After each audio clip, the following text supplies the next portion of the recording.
Rabu malam minggu lalu, Gubernur Jakarta Anies Baswedan menggelar konferensi pers.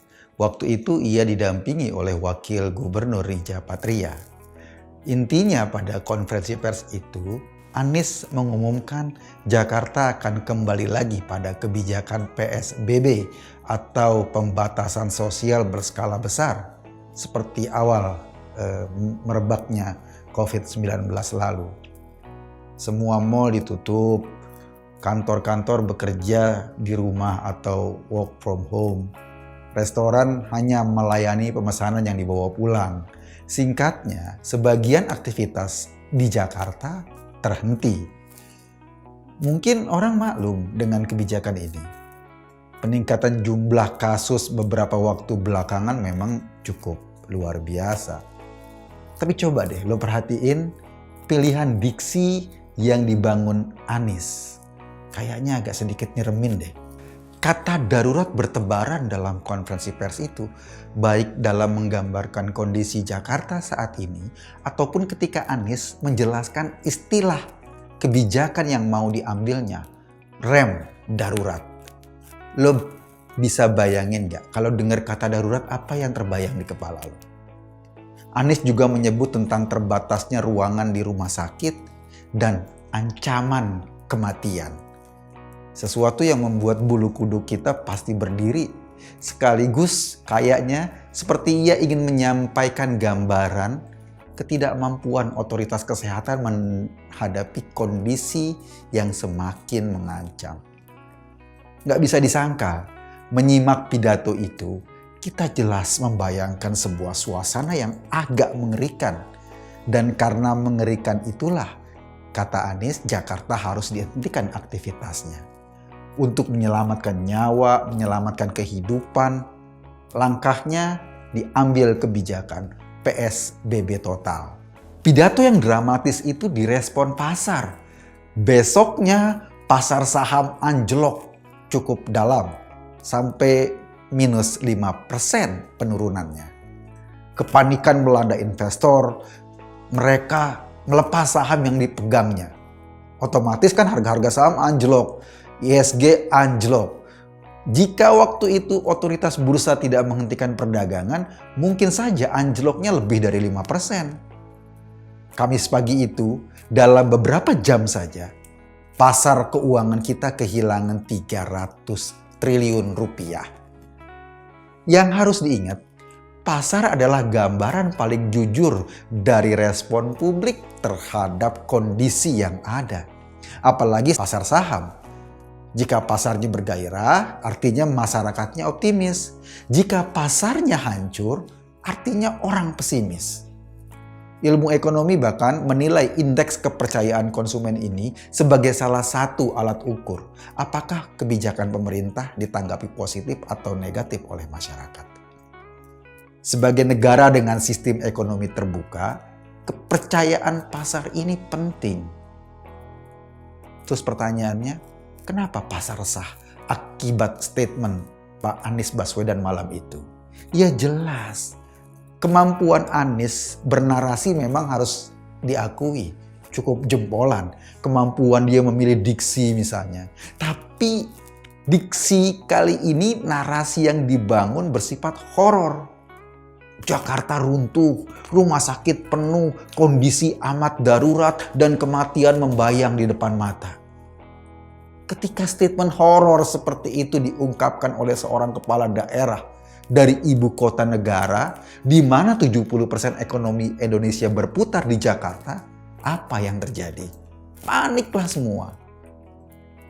Sebetulnya menggunakan kata horor seperti mayat, kematian, makam, atau simbol-simbol yang mengarah pada kematian, kayaknya memang bukan sekali dua kali dimainkan oleh Gubernur Jakarta Anies Baswedan.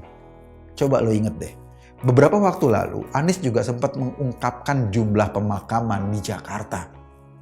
Bahkan saat narasi itu disampaikan, hampir semua media menulis judul menggunakan kata bergetar. Bibir Anies bergetarlah, lidahnya bergetarlah. Pokoknya semuanya bergetar. efek dramatis mau dicapai dengan kata pemakaman itu. Secara akal sehat, jika semua media menggunakan judul kata yang sama, memang agak sulit diterima bahwa isu ini nggak diorkestrasi. Lalu kita ingat ada Tugu Peti Mati baru-baru ini. Pemda sih tentu aja bisa berkilah membangun tugu itu untuk membangkitkan efek ketakutan masyarakat pada kematian. Lalu orang akhirnya mau tertib pakai masker. Tapi salah nggak kalau kita menangkap pesan Tugu Peti Mati justru menggambarkan ketidakberdayaan pemerintah menghadapi pandemi? Akhirnya tugu itulah. Dan itulah yang dikomunikasikan seorang gubernur ibu kota negara dan jajarannya kepada publik.